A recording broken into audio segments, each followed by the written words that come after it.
When a young girl with supernatural powers ends up losing her father for some mysterious reason, and goes to a school, or more likely an asylum, with a bunch of more gifted people led by a very unusual doctor and or scientist, start to discover that not everything is as it seems, and what's worse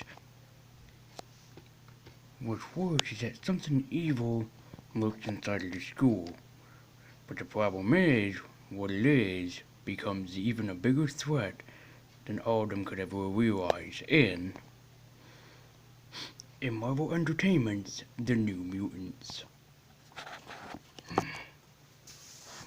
Hello and welcome to Lady Cinema, and I'm your host, Lady Universe, and on this episode we will be reviewing the 2020 hit New Mutants to come from Marvel. Now, since Marvel had not put out a X-Men related movie for quite some time, especially after the last one I've heard being a massive failure, never seen it yet, Dark Phoenix, but we're going to talk about New Mutant based on the comic book series under the same name. Now, when this film was first announced, before it went down the road that we know it as, I thought at first it was going to be based upon the first appearance of the team into becoming their own League of X-Men. That is sort of the case in this film, but not the case in this film. It takes alongside of the Spirit Bear arc, which does take place in the comics and is one of the most darker and horror-ridden stories. And to my surprise with this film, it does a great job holding a candle to that. So in the horror, in the in the arc, we are introduced to Daniel Moonstar in this film, who ends up losing her father and ends up having to move into an asylum where she meets all of her other teammates, including Sunspot, Cannonball, Magic, and Wolfbane. And oddly enough, while she makes friends and a lover, hint hint, in this in the school, she actually finds out that there's a lot more hidden underneath the surface than meets the eye. What I love about New Mutants, first of all, is how great of a story that it is, because it's a very good suspense, mystery, and thriller film, and also it rarely uses jump scares and tries to leave the mystery going on for you, and I think that is one of the most wonderful things to ever come out of this. Now, there is a Logan Easter egg hidden in this from the movie Logan, not Hugh Jackman.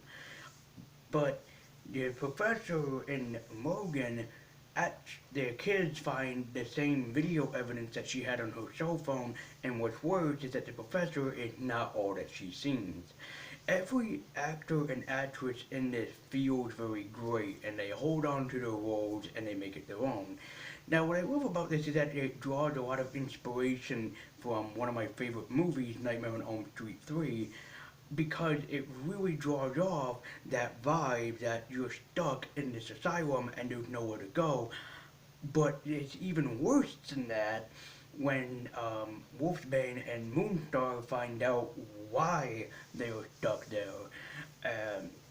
They're not just there for their amusement, and in fact, they kind of reference Professor Xavier, but nobody officially knows who he is, and the fact that this woman has been doing this for so long makes it even more interesting.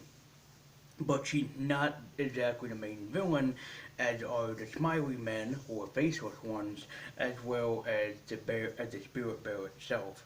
And the main villain of this actually comes off as quite a twist, even for me, because I didn't think that it would happen, because I completely forgot, because I researched it a long time ago. I forgot the powers that Moonstar had, and when they explain it in the film, I'm like, oh, right. Like, I completely forgot what kind of powers that she has. But I love how each and every actor and actress makes the role their own, as I was saying, especially Magic. I really feel that the actress behind Magic really did her research, and what's even more is that they made her demon partner an actual puppet that she would use. And where that would probably throw some people off, being like, she's associated with a puppet, it's even better because it's like you never see it coming. And also her jumping through portals might be a little Easter egg in how Doctor Strange jumps through portals. Maybe she might turn up in Multiverse of Madness. Maybe, seeing how she can jump into magical portals. Could be. And since Marvel's going through the horror route this year, I thought it would be a good time to talk about it, and this is brilliant. Especially with the director behind it, Josh Boone, really does feel like that he knows the X-Men and really does a good job of handling the story, especially that this is Marvel's first example of a horror movie done right, and especially where Venom came out years prior and wanted to be a horror film, it failed miserably, but with Venom Let There Be Carnage, which I already reviewed, did even better. Now, New Mutants came out during the climax of 2020 and it had to be pushed back, pushed back, pushed back. Even before COVID was a problem, this movie has a long history of being cancelled, pushed back, and rewritten. I have followed this film ever since it was announced, I think back in 2016 or 15, so it's been a long time since this actually had been in the work in progress, and it was going to come out at the heyday of 2020 but had to be pushed into later that year, and then finally was released on streaming services instead of the theater like it was promised, making it sort of a little depressing to know the backstory behind this movie. But is it still worthwhile watching? Hell yes. The suspense keeps you on edge. The actors and actresses are very great, followed by a brilliant story written by Boone himself, and him working alongside the story and with these actors and actresses and being in the director chair really showed off what he can do handling a horror movie, which gives me high hopes this year to see both Morbius and Doctor Strange Multiverse of Madness. So tell me what you think about the New Mutants yourself. Do you like it? Do you hate it? Let me know in the comments down below. And perform a little magic yourself by liking the video, subscribing if you haven't already, and follow me at Twitter with a link in the description down below. So thank you guys so much for watching, and I hope to see you next time on the next episode of Lazy Cinema. And again, tell me what you thought about the New Mutants, and until next time.